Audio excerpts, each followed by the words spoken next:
മുല്ലാരവിന്ദ മിഴികൾ പൂട്ടി വൃന്ദാവനത്തിൻ്റെ പുണ്യമായി അമ്പാടി പൈതല് നീയുറങ്ങൂ നീ. ഹരേ കൃഷ്ണ. വൈകുണ്ഠത്തിലേക്ക് ഏവർക്കും സ്വാഗതം. നമ്മൾ ഇന്ന് പ്രധാനമായിട്ടും പറയുന്ന ഒരു വിഷയം ഗുരുവായൂർ ക്ഷേത്ര ദർശനം നടത്തുന്നവരിൽ ഉണ്ടാകുന്ന ചില പിഴവുകളെ കുറിച്ചാണ്. അതിലൊന്നാമതായി, മാസത്തിൽ ഒരു പ്രാവശ്യം ഗുരുവായൂർ ക്ഷേത്രത്തിൽ ഭഗവാനെ കാണുന്നവരുണ്ട്. ഞാനും ആ കൂട്ടത്തിലുള്ളതാണ്. എല്ലാ വ്യാഴാഴ്ചകളിലും ഭഗവാനെ കണ്ട് തൊഴുന്നവരുണ്ട്. ഡെയിലി പോകാൻ സാധിക്കുന്നവരുണ്ട്. അങ്ങനെ പല തരത്തിലാണ് ഭഗവാന്റെ ഭക്തര് ഭഗവാന്റെ മുന്നിലെത്തുന്നത്. പക്ഷേ ഭഗവാനെ നമ്മൾ ഇത്രയും കഷ്ടപ്പെട്ടൊക്കെ കാണാൻ വരികയും 2-3 മണിക്കൂർ ക്യൂവിൽ നിന്ന് തൊഴാൻ ശ്രമിക്കുകയൊക്കെ ചെയ്യുന്നിടത്ത് നിങ്ങൾ ഒരു വലിയ പിഴവ് ചെയ്യുന്നുണ്ട്. അത് നിങ്ങളുടെ അനുഗ്രഹത്തിന് തടസ്സമായി നിൽക്കുന്ന രീതിയിലുള്ള പിഴവാണ്. ആ എൻട്രൻസ് കടക്കുമ്പോൾ തന്നെ നിങ്ങൾ നിങ്ങളുടെ ഈ ഭൗതികമായ ചർച്ചകൾ പുറത്തിട്ടിട്ട് ഭഗവാന്റെ ആത്മീയമായ ചർച്ചകളുമായിട്ട് വേണം അകത്തോട്ട് കയറാൻ. ഞാൻ കണ്ടിട്ടുണ്ട് ഒരുപാട് സ്ത്രീകൾ ഗുരുവായൂർ ക്ഷേത്രത്തിൽ തൊഴാൻ വരികയും അവിടെ ഇരുന്ന് സൗഹൃദങ്ങൾ ഉണ്ടാക്കുകയും, എന്താണ് ക്യൂവിൽ നിൽക്കുന്നവർ എവിടുന്ന് വന്നു, എന്താണ്, അവർ പിന്നെ കൂട്ടാണ്. പിന്നെ അവർ സംസാരിക്കുന്നത് ആത്മീയതയൊന്നുമല്ല, ലോക കാര്യങ്ങളാണ്. അപ്പോ പിന്നെ അത് ചർച്ചകളായി. വീട് എവിടെയാണ്, സ്ഥലം എവിടെയാണ്, എങ്ങനെയാണ്, എന്താണ്, നിങ്ങൾ എപ്പോഴും വരാറുണ്ടോ, ഫോൺ നമ്പർ കൊടുക്കുക, അങ്ങോട്ട് കൊടുക്കുക, ഇങ്ങോട്ട് കൊടുക്കുക, അത് വാങ്ങിക്കുക. പിന്നെ ചിലർക്ക് ചില ഗ്രൂപ്പ് സമ്പ്രദായങ്ങളൊക്കെ ഇപ്പോൾ ഉണ്ട്. ഭഗവാന്റെ ഗ്രൂപ്പൊക്കെ ഉണ്ടാവും, അതിലേക്ക് ഉടനെ ആഡ് ചെയ്യുക. അപ്പോ ഇത് ഭക്തിയാണോ നിങ്ങൾ ഇതുകൊണ്ട് ഉദ്ദേശിക്കുന്നത്? ഭക്തി, പൂർണ്ണ ഭക്തിയോട് നിങ്ങൾ ഗുരുവായൂരപ്പനെ കാണാനാണ് വരുന്നതെങ്കിൽ നിങ്ങൾ എന്താ ചെയ്യേണ്ടത് വെച്ചാൽ ആ എൻട്രൻസ് കടക്കുമ്പോൾ പിന്നീട് നിങ്ങളുടെ വായിൽ നാരായണ നാമം മാത്രമായിരിക്കണം. നിങ്ങൾ ക്ഷേത്ര പരിസരത്ത് വെച്ച് ഭഗവാനെ വിളിച്ചു കഴിഞ്ഞാൽ നിങ്ങൾക്ക് എത്ര ഇരട്ടി പുണ്യം കിട്ടുമെന്ന് നിങ്ങൾക്ക് തന്നെ അറിയാം. നിങ്ങൾ ഓരോരുത്തരും വീട്ടിൽ ഭഗവാനെ നാമജപം ചെയ്യുന്നവരാണ്, ക്ഷേത്രത്തിൽ പോയി ചെയ്യുന്നവരാണ്, നമ്മൾ ദിപ്പിലും നടപ്പിലും ഒക്കെ ചെയ്യുന്നവരാണ്. പക്ഷേ ഇത്രയും കാത്തിരുന്ന് നമ്മൾ ഇത്രയും കഷ്ടപ്പെട്ട് വന്ന് ഭഗവാനെ കാണാനല്ലേ നിങ്ങളും ഞാനും ഒക്കെ വരുന്നത്. അവിടെ വെച്ച് നിങ്ങൾ സൗഹൃദങ്ങൾ ഉണ്ടാക്കാനോ കഥകൾ കേൾക്കാനോ നാട്ടുകാരുടെ കാര്യങ്ങൾ അറിയാനോ അല്ലല്ലോ നമ്മൾ അവിടെ വരുന്നത്. നമ്മൾ നമ്മുടെ കണ്ണനെ കാണാനാണ് വരുന്നത്. ആ ഭഗവാന്റെ അടുത്തെത്തുന്നിടം വരെ നിങ്ങൾ നാരായണ നാമം മാത്രം ചൊല്ലിക്കൊണ്ട് നിൽക്കുക. നിങ്ങൾ 3 മണിക്കൂറോ 2 മണിക്കൂറോ ക്യൂവിൽ നിന്ന് നാരായണനാമം ചൊല്ലി അങ്ങ് ചെല്ലുകയാണെങ്കിൽ എത്ര എത്ര തവണ നാമം ചൊല്ലാൻ പറ്റും എന്ന് നിങ്ങൾക്കറിയോ? എത്ര തവണ? എനിക്ക് തോന്നുന്നൊരു 15 മിനിറ്റ് നമ്മൾ നാരായണനാമം ചൊല്ലിക്കഴിഞ്ഞാൽ ഏതാണ്ട് 700-നോളം അടുക്ക് ചെല്ലാൻ പറ്റും. 700-ന് മുകളിൽ ചെല്ലാൻ പറ്റും എന്നാണ് തോന്നുന്നത്. ഒരു 15 മിനിറ്റ്, ഒരു 20 അരമണിക്കൂറിനാവും 1000-ന് മുകളിൽ ചൊല്ലാം.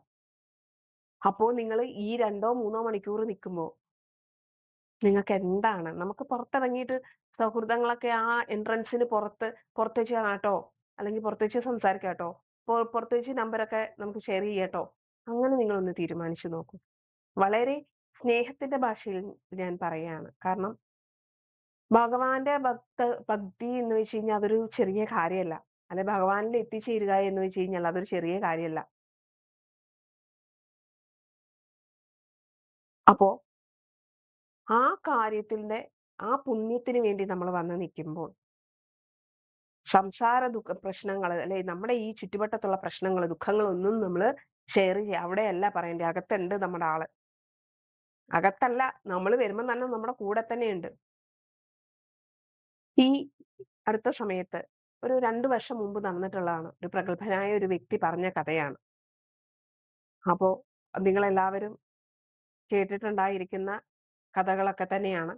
ഇതിനകത്തൊന്നും പ്രത്യേകിച്ച് അതിശയോക്തി ഇല്ല. എങ്കിലും ഞാൻ ഭഗവാൻ എന്താണെന്ന് നിങ്ങൾക്ക് വേണ്ടി പറഞ്ഞു തരികയാണ്.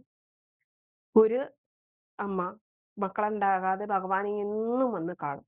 എപ്പോഴും വന്ന് കണ്ടിട്ട് കരച്ചിൽ തന്നെ കരച്ചില്.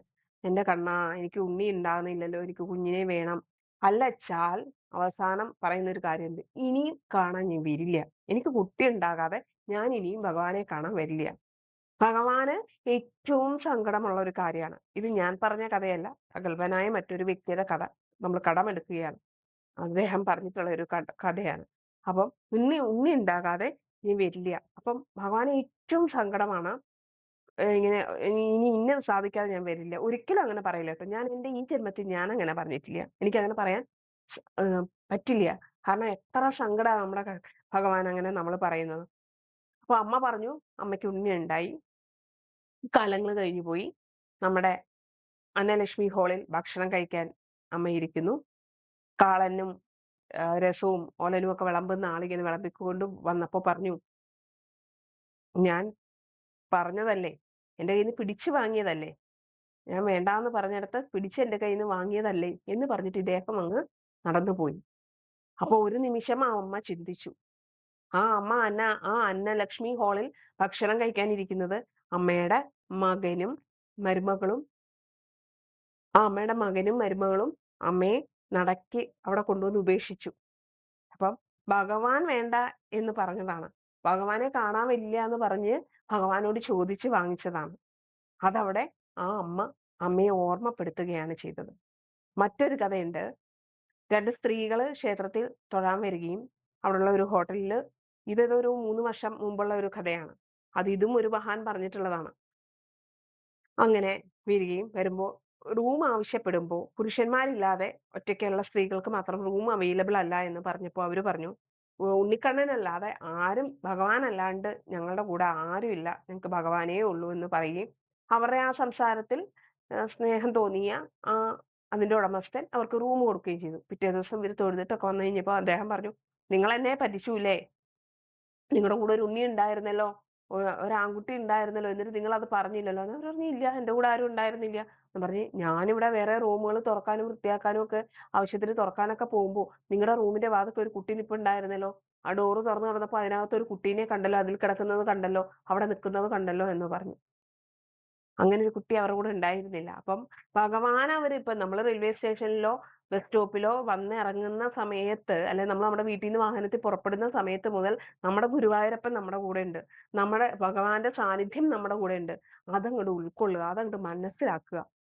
ഒരിക്കലും ഗുരുവായൂർ പോകുന്നത് കൂട്ടുകൂടാനും കൂട്ടുകാരുടെ എണ്ണം വർദ്ധിപ്പിക്കാനും ആവരുത്. അത് നിങ്ങളുടെ ചൈതന്യത്തെ, നിങ്ങളുടെ ഭക്തി ചൈതന്യത്തെ കുറയ്ക്കും. ഭയങ്കരമായിട്ട് ഒരുപാട് രീതിയിൽ ഭഗവാനിലേക്കുള്ള നിങ്ങളുടെ അടുപ്പമുണ്ടല്ലോ, ഭഗവാനും ഭക്തനും തമ്മിലുള്ള ഒരു വലിയൊരു അടുപ്പുണ്ടല്ലോ, ആ അടുപ്പം ഇല്ലാണ്ടാക്കും. നിങ്ങൾക്ക് അങ്ങനെ ആവാനാണോ ആഗ്രഹം? നമ്മളും നമ്മുടെ ഭഗവാനും തമ്മിലുള്ള ഒരു ബന്ധമുണ്ട്.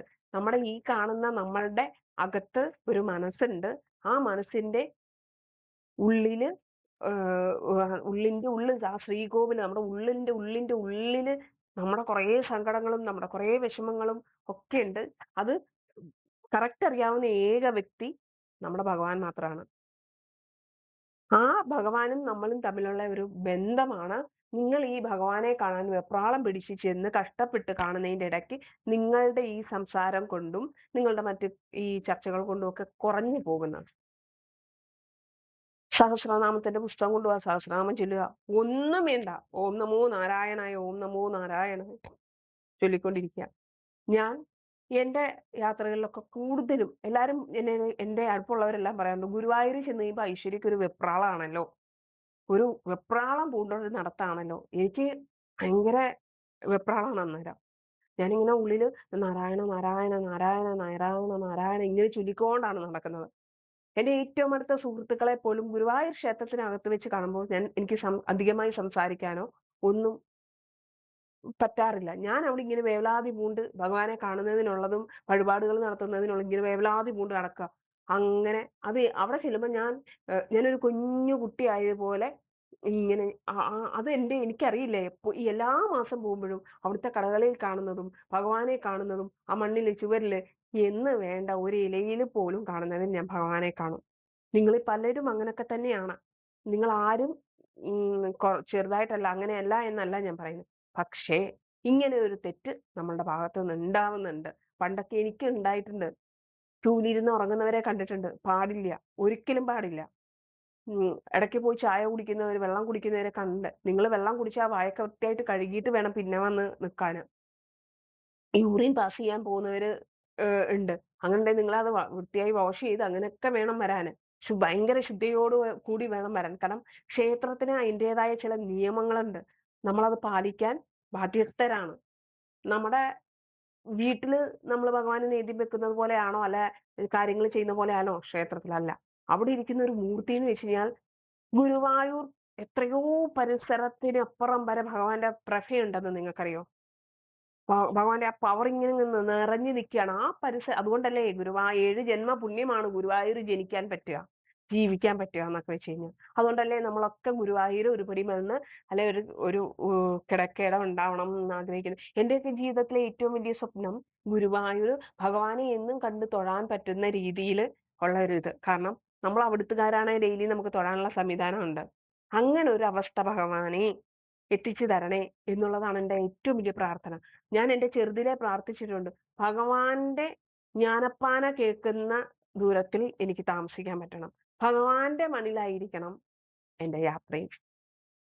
കാരണം അവസാന കാലം ഭഗവാന്റെ അടുത്തായിരിക്കണം. അതിലും വലിയ ഒന്നുമില്ല.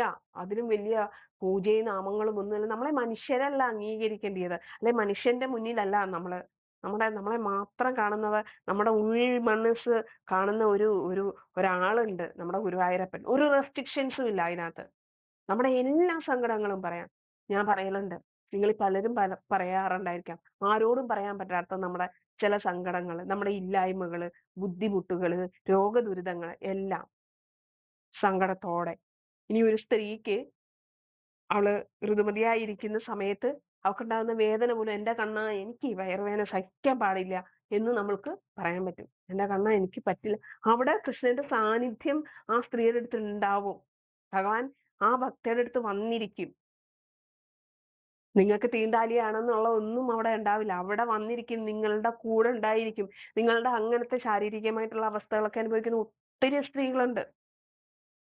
മാനസികവും ശാരീരികവുമായി പിരിമുറുക്കങ്ങൾ അനുഭവിക്കുന്ന ആ സമയത്ത് മറ്റൊരാൾക്കും അത് പറഞ്ഞാൽ മനസ്സിലാക്കാത്ത ചില സമയങ്ങളിലൂടെയാണ് ആ സമയത്ത് സ്ത്രീകൾ കടന്നു പോകുന്നത്. അപ്പൊ ആ സമയത്ത് പോലും കണ്ണാ എനിക്ക് വേദനിച്ചിട്ട് വയ്യ, ഇങ്ങോട്ട് വായോ, എനിക്ക് എന്റെ വേദന മാറ്റി തയോ, ഇങ്ങനെ നിങ്ങൾക്ക് പറയാൻ പറ്റുന്ന ഏക വ്യക്തി ഗുരുവായൂരപ്പനാണ്. നിബന്ധനകൾ കൊണ്ട് നമ്മളെ കെട്ടിയിട്ടിട്ടുള്ള ആളല്ല നമ്മുടെ ഭഗവാൻ. ഭഗവാനിലേക്ക് ഇങ്ങനെ ചേർത്ത് നമ്മളെ നിർത്തിയിട്ടുള്ളതാണ്. അപ്പം ഇനിയുമെങ്കിലും ഗുരുവായൂർ പോകുമ്പോൾ ഈ പുറത്തുള്ള സംസാരങ്ങളും കൂട്ടായ്മകളും ഇപ്പം ഒരുപാട് പറയാതെ വയ്യ. പണ്ട് കാലത്ത് നിങ്ങൾ ആരെങ്കിലും ഭഗവാനെ വിളിച്ചിട്ടുള്ളത്, നാമം ചൊല്ലിയിട്ടുള്ളത് ഏതെങ്കിലും ഗ്രൂപ്പ് വഴിയായിരുന്നു? ഒരിക്കലും അല്ലല്ലോ. അന്നൊന്നും നമുക്ക് മൊബൈലും ഇല്ല, ഗ്രൂപ്പും ഇല്ല, ഒന്നുമില്ല.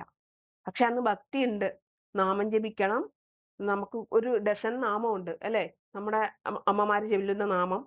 പിന്നെ അത് കഴിഞ്ഞിട്ട് നമ്മള് നഴ്സറിയിലാണെങ്കിൽ ആ നാമം ചൊല്ലി കഴിഞ്ഞാൽ അടുത്ത പടിയായിട്ട് ചോദിക്കുന്നത് ഇന്ന് പഠിപ്പിച്ചതിനെ കൊണ്ട് പറയിപ്പിക്കും. പിന്നെ മാസങ്ങൾ പറയിപ്പിക്കും, നക്ഷത്രങ്ങൾ പറയിപ്പിക്കും. ഇന്ന് എത്ര മക്കളെ കൊണ്ട് അങ്ങനെ പറയിപ്പിക്കുന്നുണ്ട്. ഇതെല്ലാം നാമത്തിന്റെ ഭാഗമായിട്ടാണ്. അത് നമ്മുടെ ഒരു റൊട്ടീനായിട്ട് മാറുകയാണ്. അന്നൊരു ഗ്രൂപ്പും കാര്യങ്ങളും ഒന്നുമില്ല. പക്ഷെ ഇന്ന് അങ്ങനെയല്ല. 999 ഗ്രൂപ്പുകളുണ്ട്. ഭഗവാന്റെ പേരിലൊക്കെ ഒത്തിരി ഗ്രൂപ്പുകളുണ്ട്. നല്ല കാര്യം തന്നെ. ഭഗവത് നാമത്തിൽ ആരെവിടെ കൂടിയാലും അവിടെ സർവ്വ ഐശ്വര്യങ്ങൾ ഉണ്ടാവും. പക്ഷേ അത് നന്മയുടെ ഇത് മാത്രമായിരിക്കണം. അതിന്റെ പിന്നിലെ ഉദ്ദേശം നന്മ മാത്രമായിരിക്കണം. നിങ്ങള് ഇങ്ങനെ ചിന്തിച്ച് വേണം. എനിക്ക് എന്റെ ഭഗവാനെ ഇഷ്ടമാണ്, എന്റെ ഭഗവത് നാമങ്ങൾ മാക്സിമം ആളുകളിലേക്ക് എത്തിക്കുക, അതാണ് എന്റെ ലക്ഷ്യം. പണ്ട് യൂട്യൂബ് ചാനലുകൾ ഉണ്ടായിരുന്നോ? ഇല്ല. യൂട്യൂബിൽ കൂടെ ആരെങ്കിലും ഭക്തി പറഞ്ഞിരുന്നോ? ഇല്ല. എന്നിട്ട് ഭക്തി ഉണ്ടായിരുന്നില്ലേ? ഉണ്ടായിരുന്നു. ഇപ്പൊ ഞാൻ നിങ്ങളോട് പറയുന്നു, ഇങ്ങനൊന്നും ആരും പറയലുണ്ടായിരുന്നില്ലല്ലോ പണ്ട് കാലത്ത്, എന്നിട്ട് ഭക്തി ഉണ്ടായിരുന്നില്ലേ? അപ്പൊ ഞാൻ ഈ പറയുന്ന കാര്യം അടക്കം ഒറ്റ ലക്ഷ്യമായിരിക്കണം. എന്ത്? എന്റെ ഭഗവാനെ കുറിച്ച്, ഭഗവാന്റെ ഭക്തിയെ കുറിച്ച് തെളിഞ്ഞ മനസ്സോടുകൂടി മനസ്സിലാക്കുകയും അതിലേക്ക് കുറേ ആൾക്കാര്, ഈ തലമുറയ്ക്ക് സമയക്കുറവൊക്കെ ഉണ്ടായതുകൊണ്ട് അവരെത്തിച്ചേരണം. അവരിതെല്ലാം ഫോളോ ചെയ്യണം. അവര് കൂടുതലും മാധ്യമങ്ങൾ യൂസ് ചെയ്യുന്നതായതുകൊണ്ട് ഇതിൽ കൂടെ അവർ കേൾക്കുമ്പോൾ അവർ ശ്രദ്ധിക്കും, അവരത് ഫോളോ ചെയ്യും. അങ്ങനെയായിരിക്കണം. വളരെ നല്ലതാണ്. ഗ്രൂപ്പുകളിലൊക്കെ എന്തെല്ലാം നല്ല കാര്യങ്ങൾ അറിയാൻ പറ്റുന്നുണ്ട്. പക്ഷേ അത് വളർത്തിയെടുക്കാനുള്ള ഒരു മാധ്യമമായി ഭഗവാൻ സന്നിധിയിൽ പോകുന്നതിനെ കാണരുത്. ഭഗവാന്റെ സന്നിധിയിൽ ഇരുന്ന് കുറ്റം പറയരുത്.